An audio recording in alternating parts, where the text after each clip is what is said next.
मेरी प्यारी फैमिली, सब लोगों को सुबह की राधे राधे। आशा करते हैं आप सभी अच्छे होंगे, स्वस्थ होंगे, मस्त होंगे। मेरे प्यारे छोटे भाई बहनों को ढेर सारा प्यार, बड़ों को चरण स्पर्श। दिन की शुरुआत हो रही एक नए व्लॉग के साथ में, एक नई उम्मीद के साथ में। मैं दे रही हूँ सूर्य भगवान को जल। तो सुबह का बस यही रूटीन रहता है मेरा, तो क्योंकि झाड़ू पोछा सारा काम हो चुका है। फिर दिन की शुरुआत हो रही है पूजा से। आज है एकादशी, तो आप सब लोगों को मोक्षदा एकादशी की बहुत बहुत बधाई हो। आज मैं आपको पूरी कथा सुनाऊंगी, तो बने रहिएगा ब्लॉग में।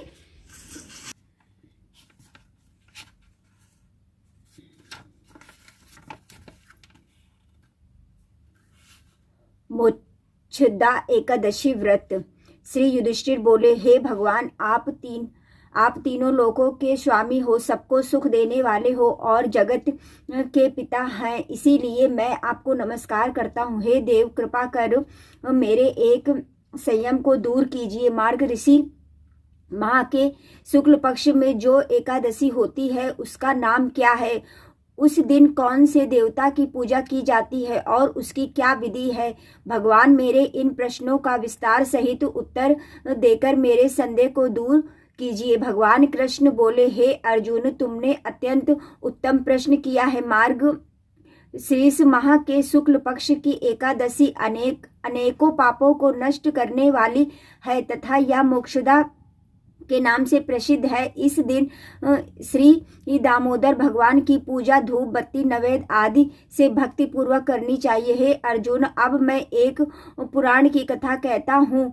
इस एकादशी के व्रत के प्रभावों से नरक में गए हुए माता पिता पुत्रादित को स्वर्ग की प्राप्ति होती है। इसकी कथा ध्यान पूर्वक सुनो। प्राचीन गोकुल नगर में वैश्य मास नाम का एक राजा राज करता था। उसके राज्य में चारों वेदों के ज्ञात ब्राह्मण रहते थे। एक दिन रात्रि को स्वप्न में राजा ने अपने पिता को नरक में पड़ा देख स्वप्न को देख उसे बड़ा आश्चर्य हुआ। प्रातः काल होते ही ब्राह्मण के सामने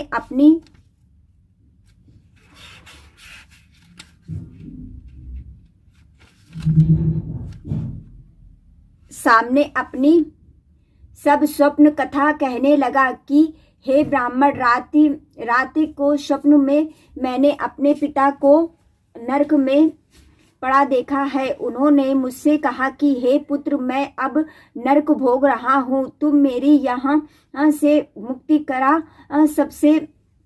मैंने उनके वचन सुने, तब से मुझे चैन नहीं है। मुझे अब राजा सुख, ऐश्वर्य, हाथी घोड़े, धन, स्त्री आदि कुछ भी सुख दायित्व प्राप्ति नहीं होते। अब मैं क्या करूं, कहाँ जाऊं? इस दुख के कारण मेरा शरीर तप रहा है। आप लोग मुझे किसी प्रकार का पत दान व्रत आदि बतावें जिसे मेरे पिता को मुक्ति प्राप्त हो। राजा के ऐसे वचनों को सुनकर ब्राह्मण बोले, हे राजन, यहाँ से पास ही वे वर्तमान भूत भविष्य के ज्ञाता पर्वत मुनि रहते हैं। आप यहाँ सब बातें उनसे जाकर पूछ लीजिए, वे आपको इसकी विधि बता देंगे। राजा ऐसा सुनकर मुनि के आश्रम पर गए।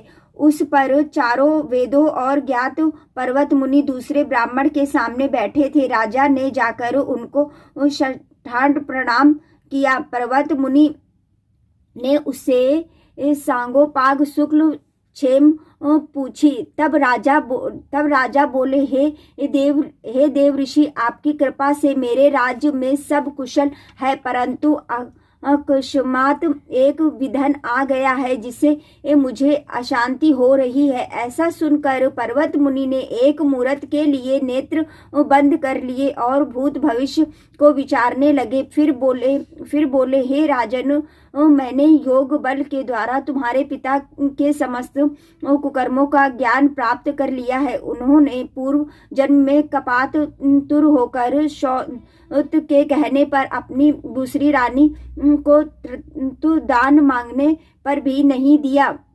उसी पाप के कर्म के फल से तुम्हारे पिता नरक में गए हैं। तब राजा बोले कि हे भगवान, मेरे पिताजी का उद्धार के हेतु आप कोई उपाय बताइए। तब पर्वत मुनि बोले, हे राजन, मास के शुक्ल पक्ष में जो एकादशी व्रत है, उस एकादशी को आप उपवास करके और उस उपवास के पूर्ण को अपने पिता को संकल्प करके उस एकादशी के पूर्ण के प्रभावों से आपके पिता को मुक्ति अवश्य होगी।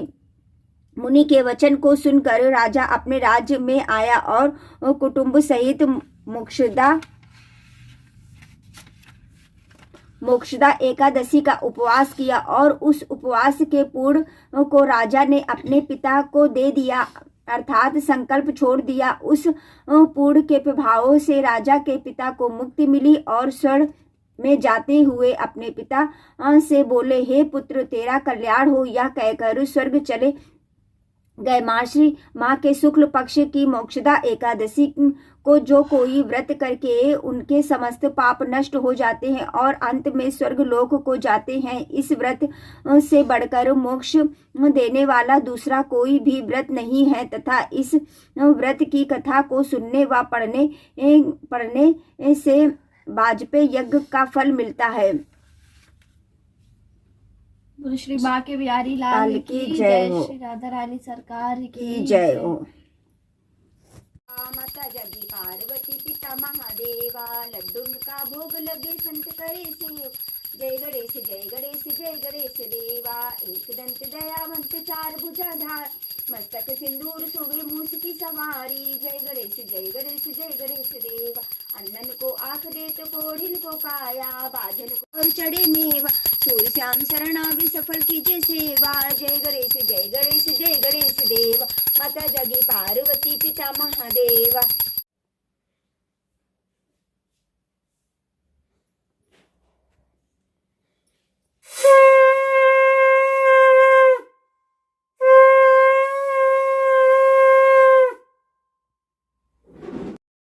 सब लोग सुबह की आरती ले लीजिए, दर्शन कर लीजिए, मिल लीजिए हमारे कहना से।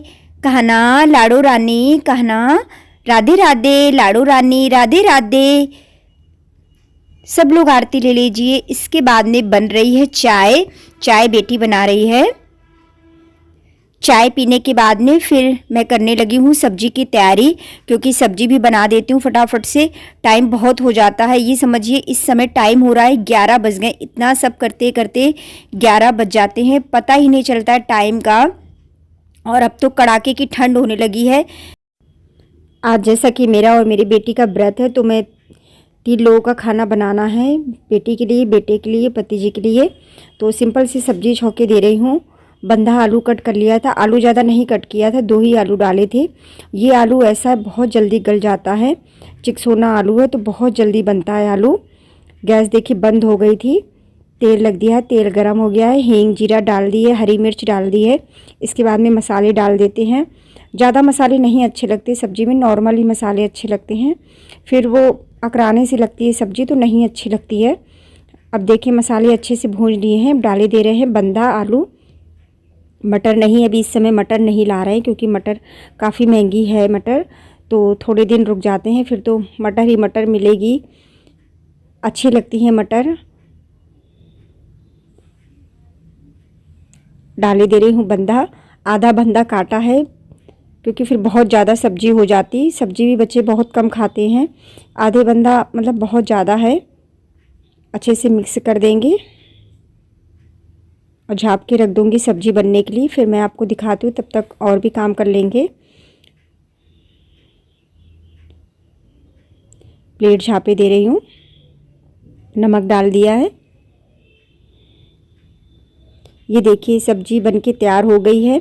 हल्की हल्की सी लगने भी लगी थी, क्योंकि मैं थोड़े से कपड़े धुलने लगी थी हाथ से ही, लेकिन ज़्यादा नहीं लगी है। फिर मैं धुलने लगी हूँ बर्तन। मैंने कहा चलो बर्तन भी धुल लेते हैं। आटा लगा के रख दिया है, तब तक आटा थोड़ा सा रेस्ट होगा, तब तक मैं बर्तन भी धुल के रख देती हूँ, क्योंकि बर्तन बहुत ज़्यादा हो जाते हैं सर्दियों में। तो पूछो मत, बर्तनों का बर्तन बहुत ज़्यादा होते हैं।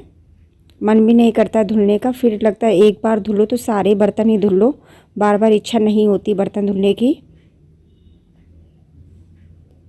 सुबह चाय नाश्ते के सब बर्तन इकट्ठा हो जाते। सबसे ज़्यादा तो चाय के बर्तन होते हैं, क्योंकि हमारे यहाँ चाय सबसे ज़्यादा पी जाती है।